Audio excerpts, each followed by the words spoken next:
घरोघरी मातीच्या चुली या मालिकेत आता एक मोठा ट्विस्ट येणार आहे।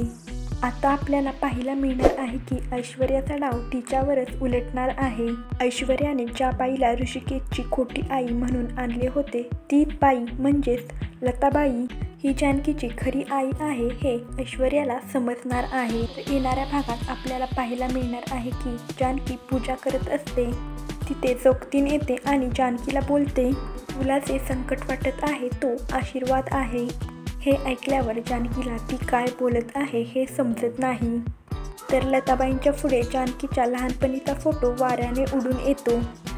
तर त्यातील अर्धा फोटो हा लताबाईंकडे असतो। लताबाई तो फोटो पूर्णपणे तोडतात आणि बोलतात की हा फोटो तर माझ्या मुलीचा आहे, मीच तर तिला मधुभाऊंच्या आश्रमात सोडून आले होते, म्हणजे माझी मुलगी ह्याच घरात आहे असं लताबाई म्हणत असते। तर हे सगळं ऐश्वर्या ऐकते आणि ऐश्वर्या मनातल्या मनात म्हणते की म्हणजे मी तिला ऋषिकेशची खोटी आई म्हणून या घरात आणले, तीच जानकीची खरी आई निघाली।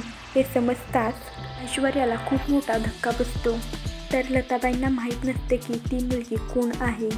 तर यावर प्रेक्षकांनी अंदाज लावला आहे की ऐश्वर्या लताबाईंना सांगेल की ती मुलगी मी आहे आणि ऐश्वर्या लताबाईंकडून तिला हवं तसं काम करून घेईल व लताबाई सुद्धा तिच्या मुलीसाठी हे काम करेल।